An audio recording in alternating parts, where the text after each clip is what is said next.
So politics are our way of pushing our vision onto the world, right? Oh man, this is going to make it easier for me. If we could just get this enacted, or it would be a lot less difficult to do this, and I'd have a lot more freedom to do this, right? So here, this little thought experiment. What if you were king for a day, king or queen for a day with ultimate power? You had all the power. Should I be afraid? Would I be banished?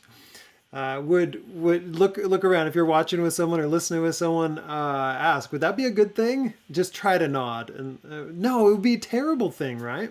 If my vision for the world just pushed out there in every single way, would the world be a better place? Well, I would certainly be a lot more around my comforts. I know I have conversations with a friend who's like, when I win a lottery, and this is my plan, and I'm not going to get sucked into all those things everybody else wins. When I have all that money, this is how it's going to go. He's actually made me offers for how I could help him in his plan, and then he wants to become an expert in lottery winning so that he can help other people. Awesome. Okay, but if you had all the power, you could just snap your fingers. You could just point the scepter. You could just make it all happen, right? Well, in some ways, people act like kings because they don't recognize God as king. And if God's really not around, I guess I'm kind of in charge. So you just have to ask yourself, could you handle the pressure to get it right every time, or to deal with the backlash of people? Ultimately, to be righteous and sustain the world. Wow. You know, we make edicts all the time, and people don't agree with us, which is basically parenting in a nutshell, right? But kings and queens rarely get it right all the time.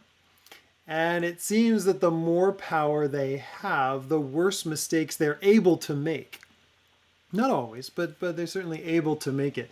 We know from history, Lord Acton says power corrupts, and absolute power corrupts absolutely.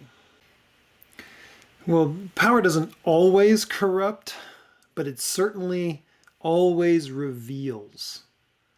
It always reveals what's going on. It can actually cleanse you when you're weighted with responsibility. It can really be a cleansing thing. But whether it corrupts all the time or not, it always reveals. And so can limits to our power. It can reveal what's going on. And, you know, until 2020, we'd been exploring in America this idea, life without limits. What would that be like? Life without limits. I could just do anything whenever I wanted to. And we've actually lived a bit like the kings of old. You have. So who in the ancient world, let's say before 1900, would get their portraits painted or have their likenesses sculpted? Right? Only the kings and the most important people and all that kind of stuff. Now with selfie culture, those selfies are being snapped constantly. I don't know how much your phone particularly is full of them, but that, for instance, for young adults, it's suggested that in their lifetime they'll take 25,000 self-portraits on a camera with a selfie. In fact, so many people have died from taking selfies that it's become a regular news item. You've probably seen this. Local man climbs to top of tree to get pictures, branch snaps, and falls 200 feet to his death. Yeah, governments are actually been putting up signs in Japan, in India. They've had these different things where they've shut down, said no selfies here because of all the different dangers. And people are filming, you know, in front of planes landing overhead and all sorts of things, so that people are being fined for doing that because it's just dangerous, right?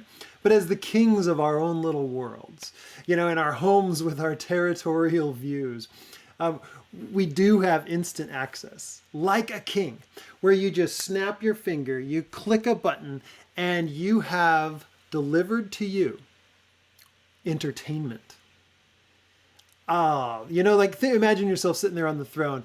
I'm a king of old or a queen of old, and I'm bored. So what do? I lift up my scepter and I say, entertain me, jesters. And so here we are, just with phones stuck to faces. Entertain me, entertain me. Okay, kings. Kings were all about those concubines. Give me sexual satisfaction. Give me pleasure. Well, boom, there they are. I want violence and gore, off with his head. And now we just turn on Netflix. I'm hungry, I have thirst. Boom, I will just order it right now, right? I want to show my power. I want to buy something lavish. Boom, click. And a package delivery comes, maybe that same day, right? All the while we're having our portrait painted constantly, me and my new stuff with my new food is making us feel very powerful. Look at me. I can buy something. I can entertain myself. I can get food when I want. I can do all these different things, and we're actually living like kings. And while the kings of old exposed their character with a flick of a scepter, off with his head, bring me this, whatever. While the kings of old exposed their character with a flick, our character is more and more being revealed with a click. Here's what I am. Here's what I am. This is what I'm about. This is how I desire to be entertained. Well, what we're going to do is go into our book of Esther. And Esther was a lovely woman, and a book written about her story. And so what we're going to do is explore that together over the next few weeks on the lead up to Christmas. And I'm going to have the Bible Project guys just introduce that to you. So Professor Dr. Tim Mackey is going to give us just a little intro to the book of Esther. The Book of Esther, it's one of the more exciting and curious books in the Bible. The story is set over 100 years after the Babylonian exile of the Israelites from their land. And while some Jews did return to Jerusalem, remember Ezra and Nehemiah, many did not. And so the Book of Esther is about a Jewish community living in Susa, the capital city of the ancient Persian Empire. The main characters in this story are two Jews, Mordecai and then his niece Esther. And then there's the king of Persia, who's something of a drunken pushover in this story. And then there's the Persian official Haman, the cunning villain. Now, this is a curious book in the Bible, mainly for the fact that God is never even mentioned, not once, which might strike you as kind of odd. I mean, isn't the Bible about God? But this is a brilliant technique by the author, who's anonymous, by the way. It's an invitation to read this story looking for God's activity, and there are signs of it everywhere. The story is full of very odd, quote, coincidences and ironic reversals, and it all forces you to see God's purpose at work, but behind the scenes. Let's just dive into the story. The book opens with the king of Persia throwing two elaborate banquet feasts that last a total of 187 days, and it's all for the grandiose purpose of displaying his greatness and splendor. On the last day of the banquet feast, he's really drunk, and he demands that his wife, Queen Vashti, appear at the party to show off her beauty. She refuses, and so in a drunken rage, the king deposes Vashti and makes the silly decree that all Persian men should now be the masters of their own homes. Then he holds a beauty pageant because he wants to find a new queen. This is like a really bad soap opera. But it's right here that we're introduced to Esther and Mordecai. Esther hides her Jewish identity and enters the beauty pageant and wins. And the king is so obsessed with Esther that he elevates her to become the new queen of Persia. Now, after this, and even more serendipitous, is the fact that Mordecai just happens to overhear two royal guards plotting to murder the king. And so he informs Esther, who in turn informs the king, and Mordecai gets credit for saving the king's life. Now, right here from the beginning, God's not mentioned anywhere, but this all seems providentially ordered. What is it that God's up to? You have to keep reading. You can catch the rest of that video at BibleProject.com. And there's lots of other cool resources surrounding the book of Esther that you can take advantage of. But I just wanted to play the first couple chapters because today we're just going to address the first chapter as we go into that. And what I'm going to do right now is just read it through with you with a little bit of commentary. And we're going to try to see in these different images of the people that are being presented to us what is being revealed in our character at the same time. Okay.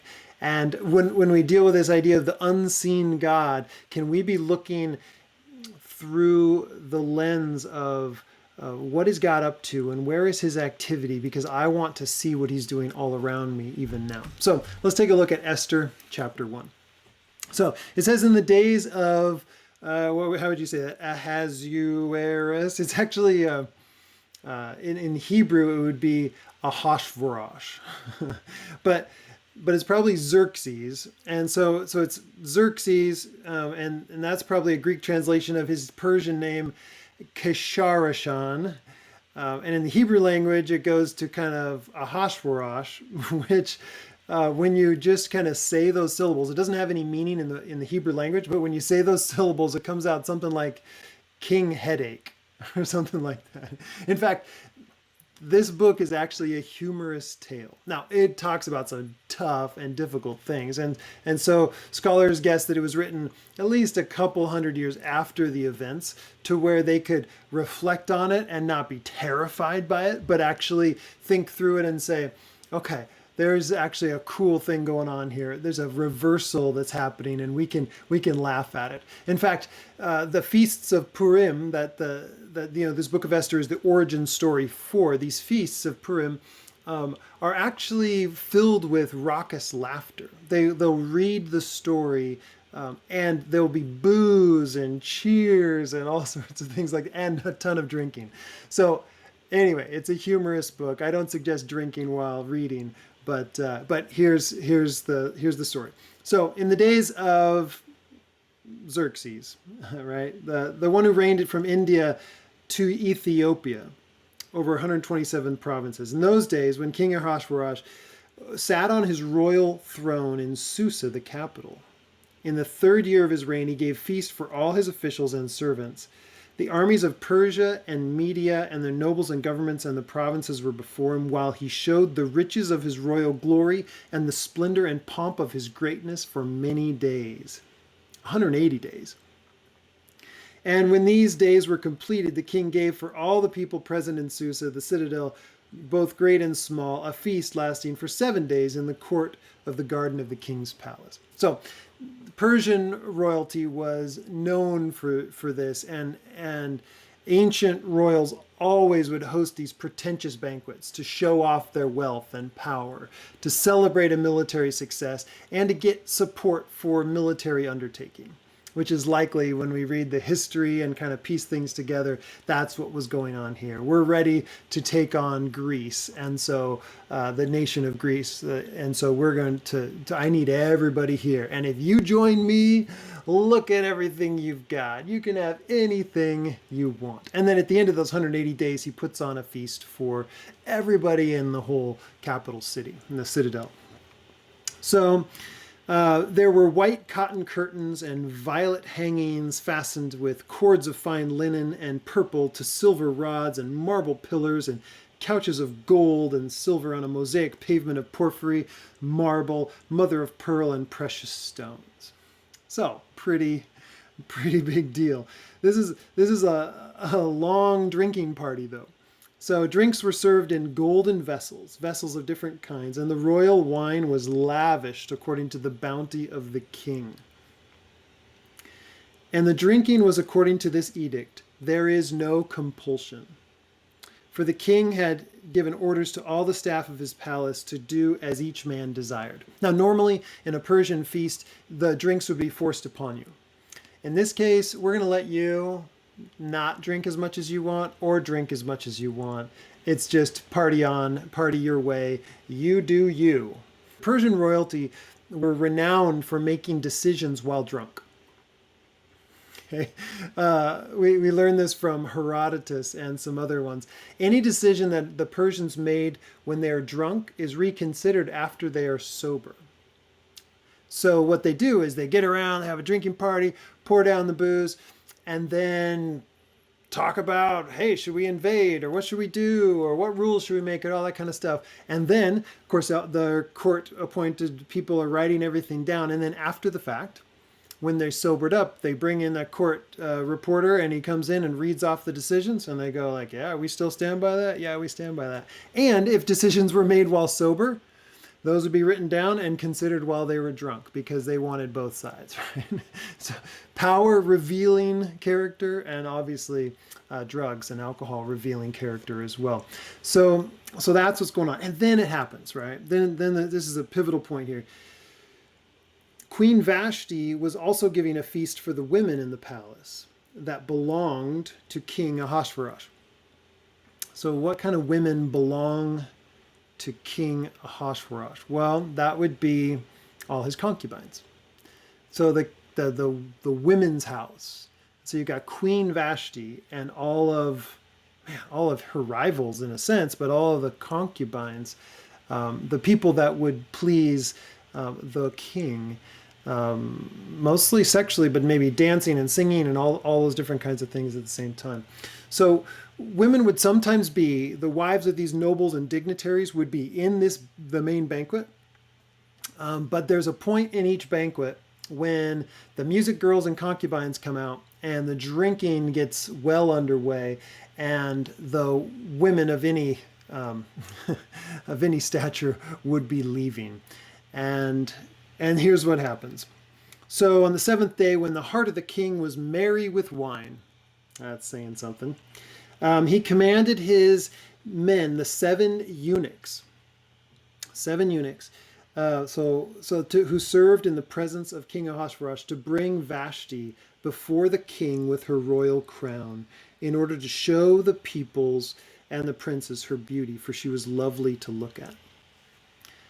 So, seventh day of a drinking party after the 180 days of drinking parties. And here we have King Headache making a decree and telling his eunuchs to go and bring Queen Vashti to the party. And she says, oh no, that's not happening. No, I am not one of these concubines that I am serving here with my banquets. I am not going to do that. And it says she refused to come at the king's command delivered by the eunuchs. At this time, the king became enraged, and his anger burned within him.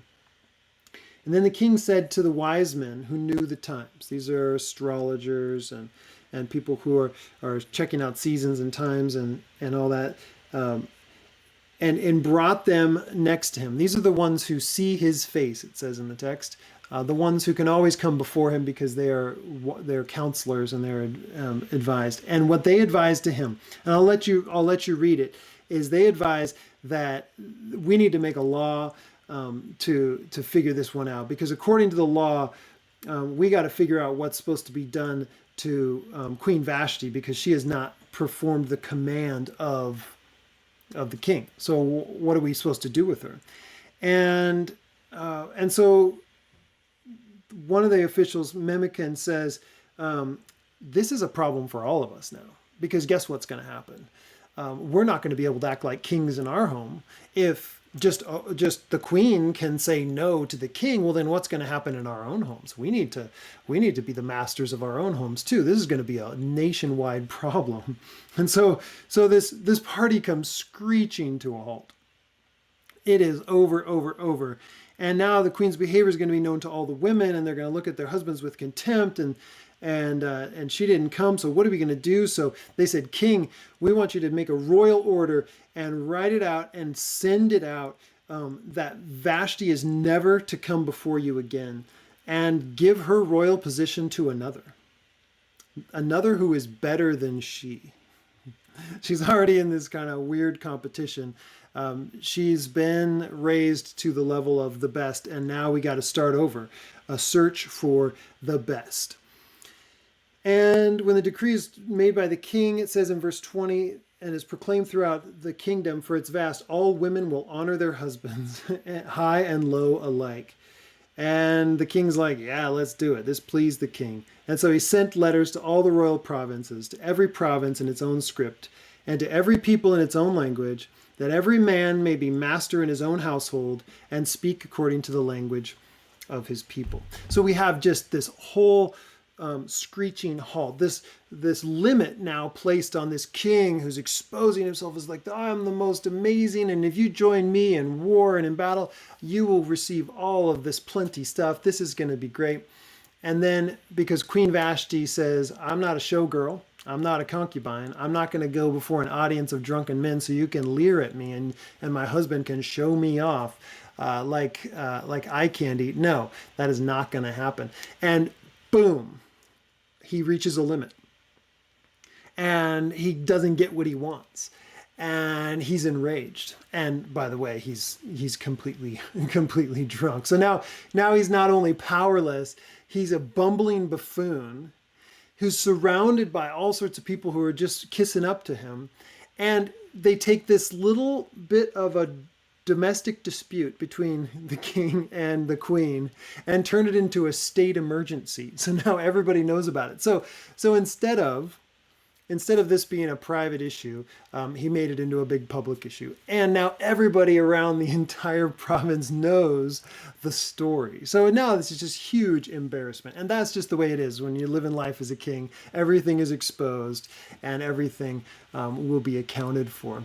And so we find Queen Vashti losing her place, and then this opening up for another woman to come into that place. But this is obviously a man's world, and it's this amazing story of interaction between men and women where a powerful Persian men are outwitted by a Jewish woman, right? And it's amazing. So lots of conflict to deal with, but there's a couple dark sides of this, obviously.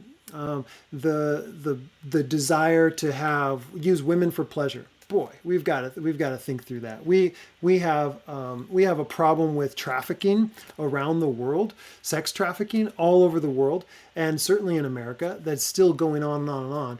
And it's fueled by a lust that's developed right here in many cases with people looking at their phones and looking at their computers and building this appetite for calling the concubines, calling the dancing girls, and boy, that's an exposure for many of us, and we've got to deal with that, because that is actually fueling the sex trafficking, which is a dark, dark thing. So by sex trafficking, this has been forever, right? Eunuchs and good-looking boys, they were destined to be castrated and included in tribute brought to these kings. We know that for Daniel. We know that for many others. They would be annual tribute that would be given to Persian kings, celebrated as a prize of war. Now, this is Herodotus from like 450 BC talking about that. Once Darius, the king of Medes and Persia, received 500 castrated boys, along with 1,000 talents of silver from his subject nations. And they also carry the best looking young girls and everything, and then they bring these to the kings. And we could say, oh yeah, them, that's their problem. And yet, can we not experience the dark side in our own culture where anything you want is available to look at? And we need to say, wow, that's exposing this kind of dark kingship, dark queenship that I have in my own life. That's something that Jesus needs to take care of. But here, let me give you a fun fact, because I know you've been waiting for this. Herodotus also talked about the Persian roads and the postal service. They did their job so effectively. You may have actually heard this phrase stolen. They're so good at their horsemen and collecting mail and distributing mail that this is what was the quote: "They are stopped neither by snow nor rain nor heat nor darkness from accomplishing their appointed course with all speed." This sounds like our postal service, right? How we've talked about that in the past, at least. But a letter would travel over the royal road from Susa, the capital, to Sardis on the western edge of Turkey.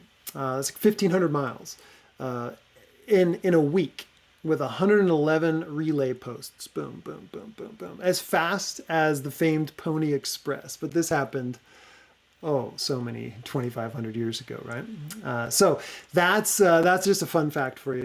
You don't have to know that one for the test. But right now, as we just look at the story, and as we look for where is God in the midst of it, we need to just think through how we currently are experiencing the breakdown and the clash of our individual rights as kings of our own kingdoms, for goodness sake. This is, even though we're in a democratic republic, we feel like kings in our own kingdoms. We're feeling the clash of individual rights with our community connectedness and our responsibility to one another. Maybe it's time that we give up this role as king.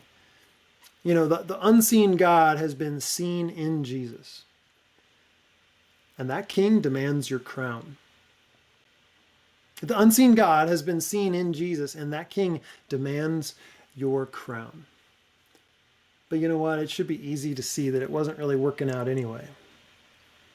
With the devastation in your own life, with the revealing of the dark areas in your own life, it wasn't really working out anyway. So here's my loving word for you. Lay down your crown and pick up your mission. Lay down your crown and pick up your mission. Jesus alone is King of Kings and Lord of Lords. Now, he does intend to rule and reign with us, but with Jesus on the throne, he is the good king. He is the king worth celebrating.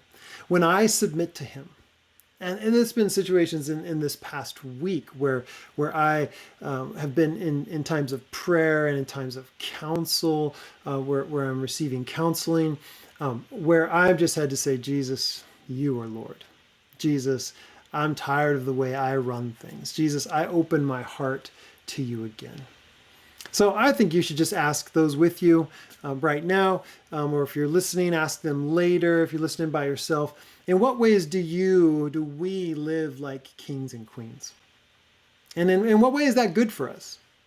And in what way is that bad for us? And then also just ask, when you hear that Jesus is king, what comes to mind? Because here's the deal. Jesus is Lord. That's the gospel. Jesus Christ is Lord. And every knee will bow and every tongue will confess that he is Lord, to the glory of God the Father. So why not right now? Let's take a knee.